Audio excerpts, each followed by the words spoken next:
अब हम पढ़ने जा रहे हैं चैप्टर नंबर 3, क्लास 6 का चैप्टर नंबर 3, जिनके जो पोएट है उनका नाम है प्रेमचंद, यानी कि इस जो कविता के लेखक हैं उनका नाम है प्रेमचंद। तो बेसिकली आज मैं आपको वर्ड टू वर्ड स्टोरी ना पढ़ाकर सिर्फ मैं वैसे ही एक्सप्लेन कर दूंगी, अदरवाइज जो वीडियो है और ये जो चैप्टर है वो 3rd पार्ट में है, ठीक है। तो उससे क्या होगी, जो वीडियो की जो लेंथ है वो बहुत बड़ी हो जाएगी। तो मेरे पास बुक है, जो इम्पोर्टेंट नोट्स होंगे, इम्पोर्टेंट चीजें होंगी वो मैं आपको हैंड टू हैंड बताती जाऊंगी। तो without wasting any time let's start our chapter number 3। Chapter का नाम है नादान दोस्त और इसके जो कवि हैं वो हैं प्रेमचंद। और बेसिकली सिर्फ ये एक कविता है। इसमें 2 बच्चे होते हैं, पहला बच्चा केशव और दूसरी जो बच्ची है वो है श्यामा। ये दोनों बहन और भाई होते हैं, ठीक है। तो क्या होता है कि इनके घर के पास एक घर के ऊपर मतलब घर में एक कार्निस होता है। कार्निस किसको बोलते हैं, जो खिड़की देखी होगी आपने बहुत सारे घरों में, और इस खिड़की के ऊपर जो एक इस तरीके की लाइन लगी होती है, ताकि जो जब बारिश आए तो वो पानी डायरेक्ट घर में ना आकर वो नीचे चला जाए, ठीक है। तो उस पानी के फ्लो से बचाने के लिए घर को कार्निस बनाया जाता है। तो उनके घर में एक चिड़िया आती है और वहां पर अपने अंडे दे देती है। बच्चे क्या करते थे कि ना तो उनकी जो बच्चों की जो फेवरेट होती है वो खाने में क्या होती है, दूध और जलेबी होती है। तो जब वो अंडों के लिए इतने एक्साइटेड हो जाते थे कि मॉर्निंग में सुबह उठते के साथ ही उठे, आंखें मली और डायरेक्ट दूध जलेबी की भी उनको सुध नहीं रहती थी, वो जाकर चिड़िया के अंडों को देखा करते थे। तो इस तरीके से टाइम बीतता गया। बच्चों को लगा कि शायद 4 से 5 दिन में जो अंडे होंगे वो वापस आ जाएंगे। और अगर वो बच्चे जो भी उनके दिल में सवाल आते, अगर वो अपने पेरेंट्स से भी पूछना चाहते तो पेरेंट्स अपने घर के कामों में बिजी होते थे। जो उनकी अम्मा जी थी उनको घर के कामों से फुर्सत नहीं मिलती थी, और जो उनके बाबूजी थे वो उनको पढ़ाई लिखाई से फुर्सत नहीं मिलती थी। तो इसी तरीके में बच्चे आपस में एक दूसरे को सवाल जवाब देकर तसल्ली कर लिया करते थे। तो एक दिन क्या हुआ कि उन्होंने सोचा कि 4 से 5 दिन में जो चिड़िया है उसके बच्चे निकल जाएंगे और अब बच्चे हो चुके होंगे। वो ऐसा गैस करते हैं, तो अब जो चिड़िया है वो अपने बच्चों को खाने में क्या खिलाएगी। तो ये सोचकर जो केशव होता है वो बहुत ही टेंशन में आ जाता है, फिर वो घबरा जाता है और उसने फैसला किया जो अब हम कार्निस के ऊपर खाने के लिए कुछ चावल और पीने के लिए पानी रख देंगे।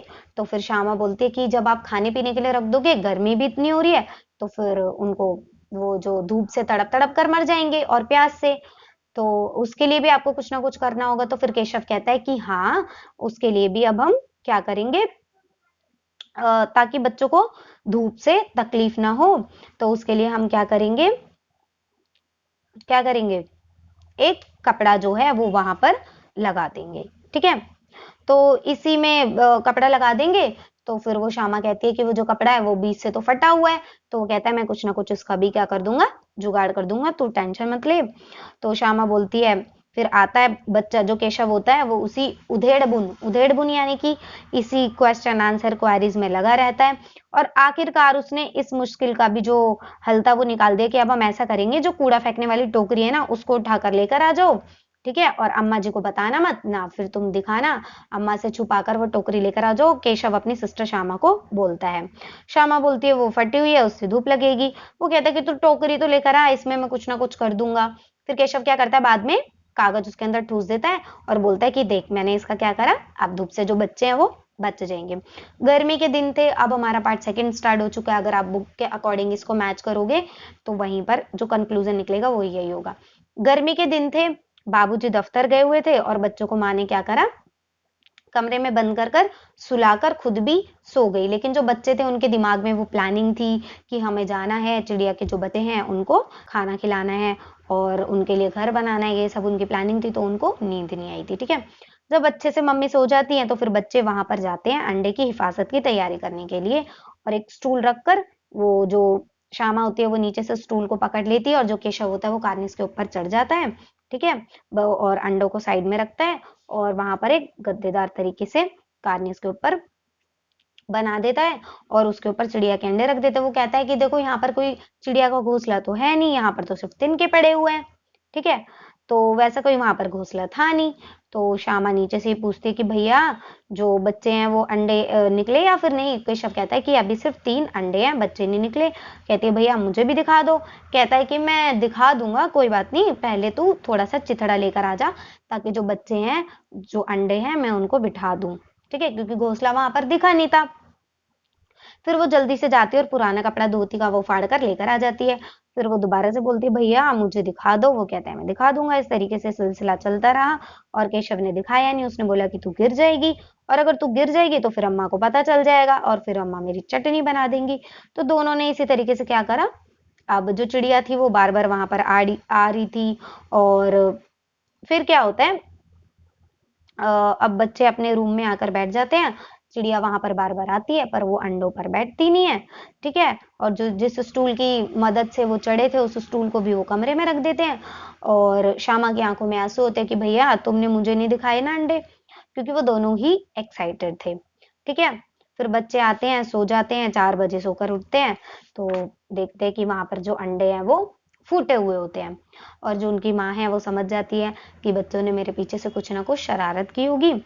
फिर जब वो देखते हैं कि 4 अंडे पड़े हुए हैं तो माँ ने बोला कि तुम दोनों ने ही कुछ ना कुछ ऐसा किया है जिससे कि क्या हो गया है, अंडे टूटे पड़े हैं। और तू इतना बड़ा हो गया, क्या तुझे अभी भी नहीं मालूम कि जो चिड़िया है अगर उसको उसके अंडों को हम हाथ लगा देते तो फिर वो दोबारा से उसको छूती नहीं है। फिर अब जो शाम आती है उसको, पहले तो उसने भैया को बचा लिया था।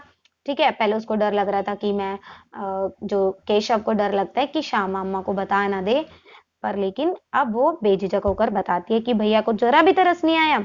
उसी ने अंडे को उस तरीके से रखा होगा कि वो नीचे गिर गए, और भैया को इस चीज की सजा मिलनी चाहिए। फिर वो अम्मा को बताती है अम्मा भैया ने ही इसको छेड़ा था। तो माँ कहता है अच्छा तू, माँ उसको पूछती है कि तू वहां पर पहुंचा कैसे। तो श्यामा कहता है कि मैं स्टूल की चौकी पर। और जब श्यामा उसकी चुगली करती है तो वो कहता है कि तूने भी तो स्टूल पकड़ के रखा था ना। तो माँ बोलती है कि तू इतना बड़ा हो गया, तुझे अभी तक नहीं पता अंडे नहीं छूने चाहिए। और श्यामा ने डरते डरते क्या करा, पूछा कि चिड़िया ने अंडे गिरा दिए अम्मा जी। तो माँ बोलती है और क्या करती। केशव के सर पर इसका पाप पड़ेगा। हाय हाय, 3 जान ले ली दुष्ट ने। फिर केशव ने रोनी सी सूरत बना ली और माँ को हंसी आ गई। लेकिन केशव ने अपनी गलती का बहुत लास्ट में अफसोस किया, क्योंकि वो अच्छा करना चाहता था। उसका जो इंटेंशन था वो गलत नहीं था, बहुत अच्छा था। और वो कभी भी इस चीज को याद करता था तो उसको रोना आ जाता था। और वो अंडों की हिफाजत के जोग में उसने सत्यानाश कर डाला। तो यहीं पर हमारा जो चैप्टर है फिनिश हो जाता है, और बाद में जो चिड़िया होती है वो दोबारा से फिर उनके कार्निस पर दिखती नहीं है। आई होप कि आपको चैप्टर समझ आया होगा। जो उसकी समरी थी वो मैंने आपको सुना दी।